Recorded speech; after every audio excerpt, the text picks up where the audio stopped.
Brought to you by Biz Analyst by खाता book. Punjab में नशा कर दिया, पंजाब के बच्चों को बेरोजगार कर दिया। कहते हैं 3 लाख करोड़ का कर्जा है पंजाब पे। सवाल उठता है ये 3 लाख करोड़ गया कहाँ? इन्होंने तो कोई काम नहीं किया, कोई स्कूल नहीं बनाए, कोई अस्पताल नहीं बनाए, कोई यूनिवर्सिटी नहीं बनाई, कोई कॉलेज नहीं बनाए। ये 3 लाख करोड़ रुपए गया कहाँ? ये इन लोगों के स्विस बैंकों में गया। इन्होंने बड़ी बड़ी प्रॉपर्टियां बना ली इन सारे नेताओं ने, और जनता जो है वो भुखमरी के कगार पे है। इसे बदलने का टाइम आ गया। और इस बार ऊपर वाले की कृपा से, वाहिगुरु जी की कृपा से, एक अच्छी पार्टी, ईमानदार पार्टी, नई पार्टी आई है, आम आदमी पार्टी। इससे डर के ये सारे भ्रष्टाचारी इकट्ठे हो गए हैं, ये सारे नेता इकट्ठे हो गए हैं, सारी पार्टियां इकट्ठी हो गई, अकाली दल, बीजेपी, कांग्रेस। और ये सारे आप देख रहे हो पिछले कुछ दिनों से मोदी जी, राहुल गांधी, प्रियंका गांधी, कैप्टन अमरिंदर, चन्नी साहब, ये जितने नेता हैं, सुखबीर बादल, ये सारे इकट्ठे होके आम आदमी पार्टी को हराने में लग गए हैं। बिकॉज ये नहीं चाहते कि आम आदमी पार्टी किसी भी तरह से जीते, ये नहीं चाहते कि भगवंत मान किसी भी तरह से सीएम बने। ये भगवंत मान ईमानदार आदमी है, कट्टर ईमानदार आदमी है। ये भगवंत मान को सीएम बनने से रोकना चाहते हैं। ये सारे मिलके पिछले कुछ दिनों से आप देख रहे होगे एक ही किस्म की भाषा बोलते हैं, केवल हमें गालियां दे रहे हैं। ये सारे मिलके केवल मेरे को, भगवंत मान को और आम आदमी पार्टी को गालियां दे रहे हैं हमें। और ऐसे लगता है जैसे सारे रात को बैठ के बातचीत करते हैं आपस में, वीडियो कॉन्फ्रेंस से या कॉन कॉल से, और अगले दिन सारी पार्टियां, सारे नेता एक ही भाषा में हमको गालियां देते हैं, एक ही जैसी भाषा बोलते हैं। तो हमारा कसूर क्या है? ये सारे के ऐसा आप देखेंगे, सुखबीर बादल चन्नी जी के खिलाफ नहीं बोलता, चन्नी जी सुखबीर बादल के खिलाफ नहीं बोलते, बीजेपी वाले बाकियों के खिलाफ नहीं। ये सारे केवल और केवल हमें गालियां दे रहे हैं, सारे मिलके एक ही भाषा में। हमारा क्या कसूर है? हमने क्या कर दिया? हम यही तो कह रहे हैं ना कि हमने दिल्ली में स्कूल अच्छे किए, यहां पे एक मौका दो, हम पंजाब के भी स्कूल अच्छे करेंगे। हम यही तो कह रहे हैं कि हमने दिल्ली में अस्पताल अच्छे कर दिए, मोहल्ला क्लिनिक बनाए, पंजाब में मौका दो, हम यहां भी अस्पताल अच्छे बनाएंगे, सबको फ्री इलाज देंगे, फ्री दवाई देंगे, फ्री टेस्ट करेंगे, फ्री ऑपरेशन करेंगे, सबका मोहल्ला क्लिनिक, पिंड क्लिनिक बनाएंगे। हम यही तो कह रहे हैं कि हमने दिल्ली में 24 घंटे बिजली कर दी, यहां एक मौका दो, यहां भी पावर कट बंद कर देंगे, बिजली 24 घंटे देंगे। जैसे दिल्ली में बिजली फ्री कर दी, यहां भी लोगों की बिजली फ्री करेंगे। जैसे दिल्ली हम यहां पे बच्चों को रोजगार देंगे, दिल्ली में 10 लाख बच्चों को हमने रोजगार दिया। यहां पे नशा खत्म करेंगे, नशा बंद करेंगे, ईमानदार सरकार लेके आएंगे, भ्रष्टाचार खत्म करेंगे जैसे दिल्ली में किया। यही तो कह रहे हैं हम लोग। ये लोग नहीं चाहते कि पंजाब में ये सब हो। पूरा का पूरा सिस्टम हमारे खिलाफ खड़ा हो गया है, मेरे भगवंत मान के और आम आदमी पार्टी के।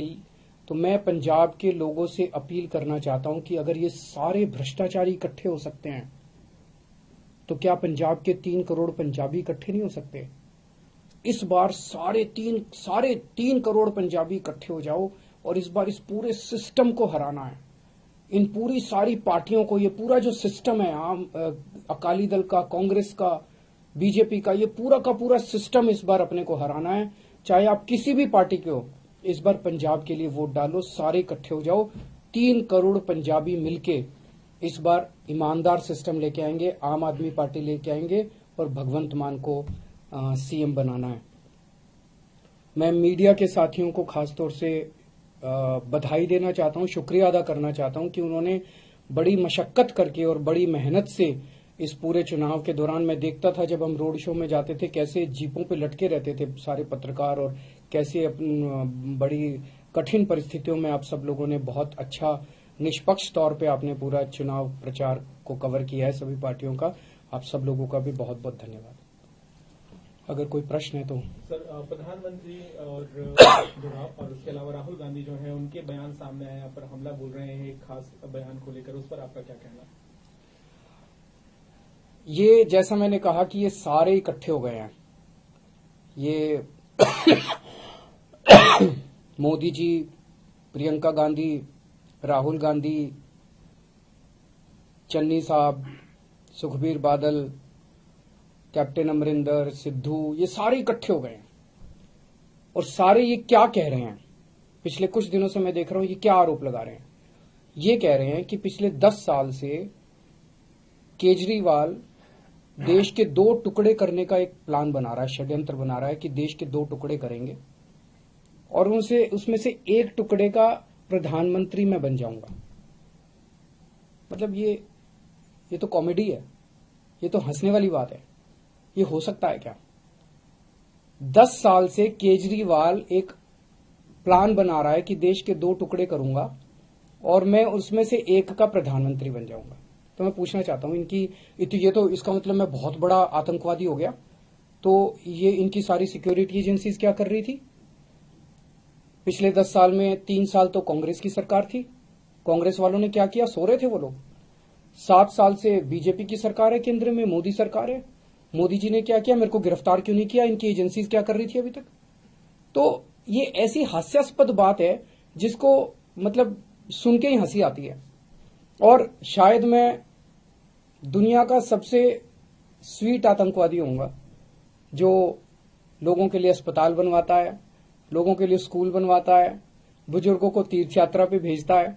आज तक तो मैं समझता हूं कि दुनिया में ऐसा कोई आतंकवादी पैदा नहीं हुआ जो सड़कें बनवाता है, पानी बनवाता है, बिजली ठीक करता है, लोगों को बिजली फ्री देता है, लोगों की सेवा करता है। ऐसा तो आतंकवादी आज तक कभी पैदा ही नहीं हुआ होगा। और बड़ी इंटरेस्टिंग चीज है, इसका जरा सा सीक्वेंस अगर हम देखें, राहुल गांधी जी ने सबसे पहले ये आरोप लगाए मेरे ऊपर। अगले दिन प्रधानमंत्री जी ने वही भाषा इस्तेमाल की जो राहुल गांधी ने इस्तेमाल की। अगले दिन प्रियंका गांधी ने वही भाषा इस्तेमाल की। अगले दिन सुखबीर बादल ने वही भाषा इस्तेमाल की। मेरे लोग कह रहे थे जी राहुल गांधी पे लोगों को यकीन नहीं, या राहुल गांधी जी कुछ बोलते थे तो जनता विश्वास नहीं करती। लेकिन ये नहीं सोचा था कि प्रधानमंत्री नरेंद्र मोदी जी राहुल गांधी की नकल करेंगे, एक दिन ऐसा भी आएगा। प्रधानमंत्री जी भी राहुल गांधी बन जाएंगे, एक दिन ऐसा भी आएगा। और ये इतना बड़ा आतंकवादी ये पकड़ा कैसे गया? पिछले 10 साल में, 7 साल में, जब से मोदी सरकार आई है, इन्होंने मेरे घर पे, मेरे दफ्तर पे दिल्ली पुलिस की रेड कराई, उसमें कुछ नहीं मिला। इन्होंने मेरे पे इनकम टैक्स की रेड कराई, ईडी की रेड कराई, सारी एजेंसीज की रेड कराई, मेरे दफ्तर में, मेरे बेडरूम तक पहुंच गए, किसी भी एजेंसी को कुछ नहीं मिला। फिर एक दिन एक कवि ने खड़े होकर एक कविता सुनाई और उस कविता में उसने कहा कि 7 साल पहले केजरीवाल ने मेरे को कहा था कि देश के 2 टुकड़े करेंगे, एक टुकड़े का पीएम तू बन जाइए और एक टुकड़े का पीएम मैं बन जाऊंगा। और उसके बाद राहुल गांधी ने ये बात कही। प्रधानमंत्री जी ने राहुल गांधी की स्पीच देखी, तब प्रधानमंत्री जी को समझ में आया कि इतना बड़ा आतंकवादी इस देश के अंदर पनप रहा है। ये तो शुक्र हो उस कवि का जो उसने इतना बड़ा आतंकवादी पकड़ लिया, नहीं तो इनकी सारी एजेंसीज नहीं पकड़ पाई थी। मतलब ये चल क्या रहा है? ये नौटंकी बना दी है इन लोगों ने। देश की सबसे बड़ी 2 पार्टियां, नेशनल पार्टियां, उनके टॉप के नेता मिलके देश की सुरक्षा का मजाक उड़ा रहे हैं। इस तरह से देश की सुरक्षा के ऊपर को डील किया जाता है। मैं समझता हूं कि आतंकवादी 2 किस्म के होते हैं। एक वो आतंकवादी होते हैं जो जनता में खौफ फैलाते हैं, और एक वो आतंकवादी होते हैं जो भ्रष्टाचारियों में खौफ फैलाते हैं। आज ये सारे भ्रष्टाचारी इकट्ठे हो गए हैं, सारे चोर लुटेरे ये सारे इकट्ठे हो गए हैं, और ये मिलके इनको मेरे से डर लग रहा है। एक तरह से इन लोगों के लिए मैं आतंकवादी हूं। जनता के लिए तो मैं स्कूल बनवाता हूं, जनता के लिए अस्पताल बनवाता हूं, लेकिन इन लोगों के लिए मैं आतंकवादी हूं। इन लोगों को रात को नींद नहीं आती, सोते हैं तो इनके सपने में आता हूं मैं। 100 साल पहले भगत सिंह पैदा हुए थे। भगत सिंह को अंग्रेजों ने आतंकवादी बोला था। मैं भगत सिंह को बहुत मानता हूं, मैं अपने आप को भगत सिंह का चेला मानता हूं। देश जानता है कि भगत सिंह जैसा कट्टर देशभक्त कोई नहीं था। 100 साल पहले भगत सिंह को अंग्रेजों ने आतंकवादी बोला था, और 100 साल के बाद अब इतिहास अपने आप को दोहरा रहा है कि भगत सिंह के चेले को आज ये सारे भ्रष्टाचारी मिलके आतंकवादी साबित करना चाह रहे हैं। लेकिन देश की जनता देख रही है कि असलियत क्या है। मुझे पता चला है कि कल शाम को केंद्र सरकार ने चन्नी साहब को फोन करके एक चिट्ठी लिखवाई है कि इसकी तहकीकात की जाए।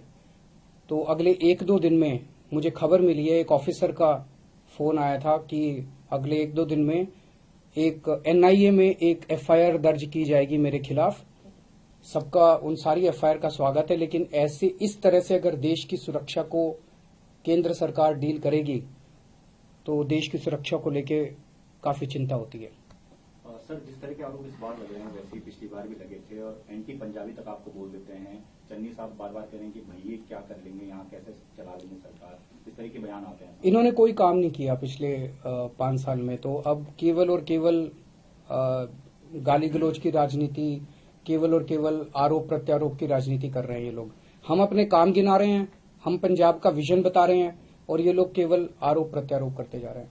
सर, जैसे आतंकवादी बताया जा रहा है आपको, किस तरह से ये बताया था कि आप आरएसएस के एजेंट भी हैं, तो इसे किस तरह से देखते हैं कि एक तरफ अगर ये हो सकते हैं आप, तो फिर वो कैसे हो सकते हैं, इसे कैसे देखते हैं? ये भी कांग्रेस का एजेंट भी आपको कहा जा रहा है, दोनों तरफ से कहा जा रहा है। हाँ, तो एक तरफ कह रहे हैं कि मैं आतंकवादी हूँ और दूसरी तरफ कह रहा है कि आरएसएस का एजेंट हूँ, तो फिर तो सारी आरएसएस भी आतंकवादी है।